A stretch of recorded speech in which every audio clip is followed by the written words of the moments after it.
First Prime Ministerial debate, the first of 3 in this election campaign, and I suppose, obviously, our first question must be about it, and it comes from Paul Rutherford, please. Paul Rutherford. So, who won the debate tonight?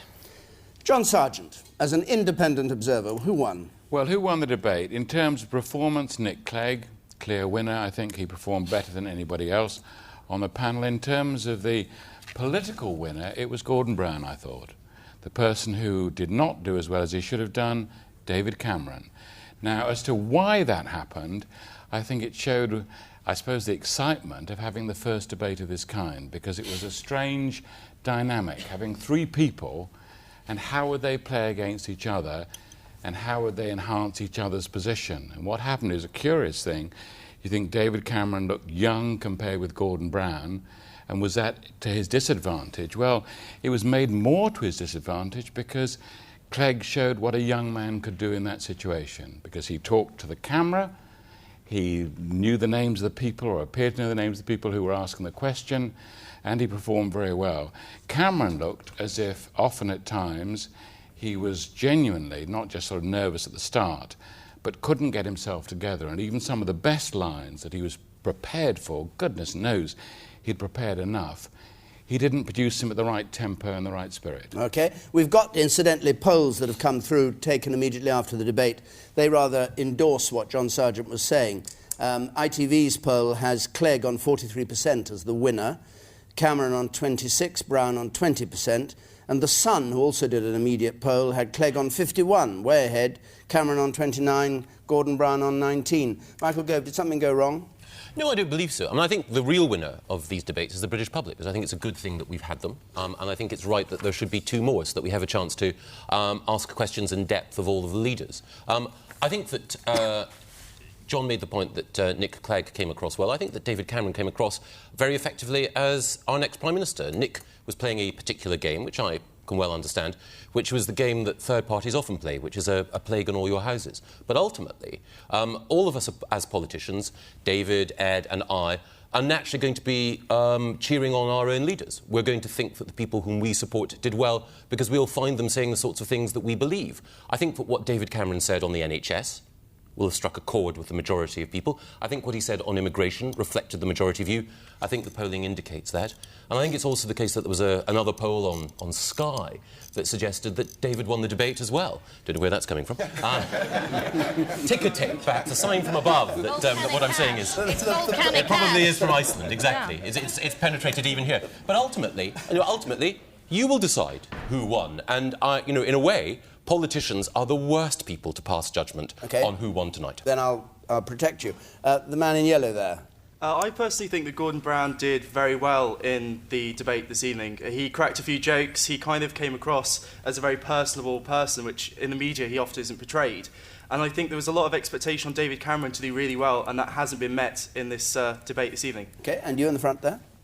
I thought that there was a tendency for the public maybe to see right through Gordon Brown's consistent cozying up to Nick Clegg. Surely we can see there's a political motivation to do it that's not singularly based on, ideological grounds. OK. Nigel Farage. In terms of performance, I don't think any of them did particularly well, or any did particularly particularly badly. I mean that. I don't think anybody bombed, and nor did anybody dominate. But I think the overall winner of the debate, because of the total lack of substance and the lack of anything memorable said by anybody, I mean, the only thing people will remember from that debate, the only big difference in policy that emerged was that the Lib Dems are the modern-day CND and don't want us to have a nuclear deterrent.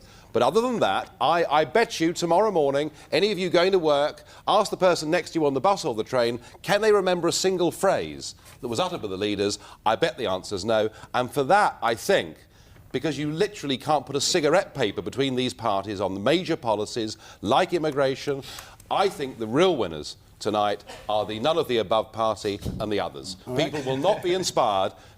More people will not turn out to the polls as a result of tonight's debate. You, sir. Yeah.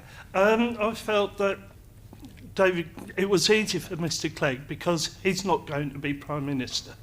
David Cameron did perform quite poorly, in my view, but that was offset by Gordon Brown's what I could only call bullying technique. He came across as aggressive and brutish.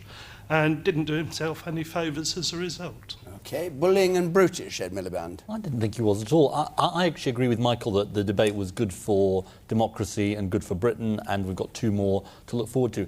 I think on the substance, Gordon Brown won this debate. He made telling points on how we protect the economic recovery, on the fact that David Cameron won't commit on schools and police spending. I do also think David Cameron revealed his inexperience. He did something quite extraordinary, which is he put Iran and China in the same bracket in his answer to the nuclear question. I do think that was a mistake, and I think for good relationships with China, he should say that was a mistake. Okay. David Laws, somebody said there that it was a chance for Nick Clegg to cosy up to Brown, and also the gentleman there said he had nothing to lose.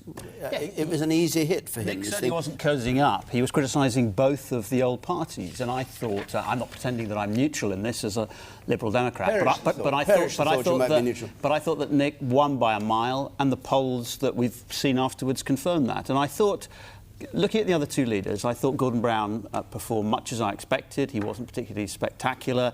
He found it very difficult to be the man arguing for change. After all, the government's been in power for 13 years. Very difficult for him to be seen as the solution to these problems. But I think there was one big loser tonight, and that one big loser was David Cameron. People know that he's a slick salesman. They know that he's a good communicator. They wanted to find out whether there was anything inside that, whether there was any substance. And I think the reason he's polled so badly tonight is that on some of the key issues, he was so weak. And the one that struck me particularly was the economy. There was this big issue, the big challenge, how are we going to deal with the deficit? And what did David Cameron come up with? There was a police Lexus car that he'd heard had been ordered that he was going to cancel. He was going to cut up the credit cards of civil servants.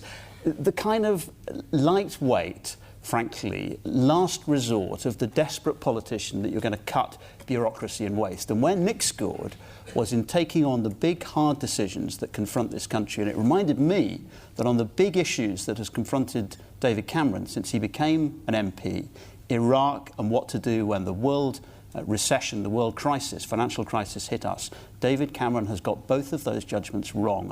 And the debate tonight showed that for those people who are fed up with this government, there is a real alternative, and that real alternative is led by Nick Clegg. Because nobody challenged